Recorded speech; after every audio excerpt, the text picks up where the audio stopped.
Unique কোনো solution আনতে পারেন, আপনার বিজনেসে যদি ইউনিক কোনো সাউন্ড দিতে পারেন, তাহলে অবশ্যই আপনি বিজনেসে গেইন করবেন।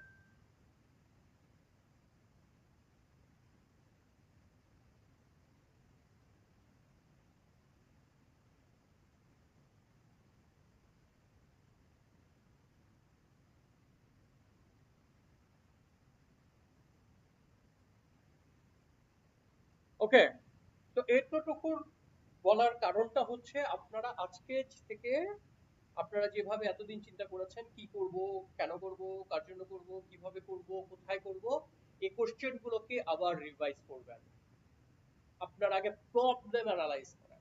প্রবলেমটাকে যদি আপনি পেয়ে যান, একটা প্রবলেম আইডেন্টিফাই করেন, সেই প্রবলেমটাকে অ্যানালাইজ করেন, অ্যানালাইজ করে একটা ইউনিক আইডিয়া ডেভেলপ করেন, সেই আইডিয়াটাকে আপনি নিজে আগে ইমপ্লিমেন্ট করে দেখেন সেটা কাজে লাগে কিনা, কাজে লাগলে ওটা মানে গো থ্রু করার, আর যদি কাজে না লাগে সেটার অল্টারনেটিভ সলিউশন বের করেন। সেই অল্টারনেটিভ সলিউশন বের করে আপনি যখন মনে করবেন যে না এটা মানে পুরো ফাউন্ডেশনটা খুব ভালো হয়েছে, নেক্সট স্টেপে যাওয়া যায়, তাহলে আপনি এটাকে একটা বিজনেসের রূপ দাঁড় করাতে পারবেন। যেটা কাইজার একটা মেথড আছে, জাপানি একটা মেথড। এই মেথডটা যদি এখন আপনাদের সাথে উপস্থাপন করি, তাহলে আমি বিলিভ করি যে আপনারা এটা খুব ইজিলি বুঝতে পারবেন। আপনি প্রথম যেটা করতে হচ্ছে দেখেন, আপনি কাইজার মেথড মূলত হচ্ছে চারটা বিষয়ের উপর নির্ভর করে। সেটা হচ্ছে প্রথম প্ল্যান। আপনাকে একটা প্ল্যান করতে হবে। ডু, আপনি অ্যাকশন নিয়ে নিতে হবে। চেক করবেন, চেক করতে হবে, দেন ওটাকে অপটিমাইজেশন মানে অ্যাকশনে নিয়ে অপটিমাইজেশনে নিয়ে যেতে হবে।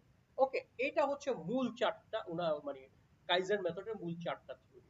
আপনি যে কোনো জায়গায় প্রবলেম যেখানে দেখবেন সেই প্রবলেমটাতে একটা প্ল্যান তৈরি করবেন, সেটা নিয়ে কাজ করবেন, কাজ করে সেখান থেকে একটা সলিউশন বের করে সেই সলিউশনটাকে রিভাইজ করবেন, চেক করে রিভাইজ করবেন। রিভাইজ করে যদি আপনার কাছে মনে হয় যে না এটাই বেস্ট সলিউশন বা এটার আরো রেজাল্ট বের হওয়ার সম্ভাবনা আছে, তখন আপনি আবার করবেন, করে সেটাকে যতটা স্ট্যান্ডার্ড লেভেলে আনা যায় এনে আপনি গোত্র করতে থাকবেন। এটা হচ্ছে কাইজেন মেথড। এই মেথডটা শুরু হয়েছে, এই যে প্ল্যান যে জায়গাটা আসছে না, সেটা হচ্ছে এখান থেকে। আইডেন্টিফাই, প্রথম একটা প্রবলেম আইডেন্টিফাই করেন। যে কোনো প্রবলেম, আপনি যদি রিয়েল এস্টেট বিজনেসের সাথে রিলেটেড হতে যাচ্ছেন, আপনারা রিয়েল এস্টেট বিজনেসের একটা একটা কোর জায়গায় আপনারা আগে মানে প্রবলেমটা আইডেন্টিফাই করেন। যেমন আমি যদি আমাদের বিজনেস নিয়ে, আমার পার্সোনাল বিজনেস মানে আপনাদেরকে নিয়ে যে কাজটা করতেছি এটার সম্পর্কে বলে থাকি, তাহলে আপনাদেরকে একটু বলি একটা একটা করে। সেটা হচ্ছে আমি একটা সময় রিয়েলাইজ করতেছিলাম যে বাংলাদেশে অনেক রিয়েল এস্টেট এজেন্ট আছে, দে আর নট প্রফেশনাল। মানে তারা এটাতে কাজ করে, এই কাজটা দিয়েই তাদের জীবিকা চলে, বাট তাদের ভিতরে কোনো প্রফেশনাল ট্রেনিং নেই। দে আর সেলসম্যান, বাট তাদের ভিতরে সেলসের প্রফেশনালিজম নাই।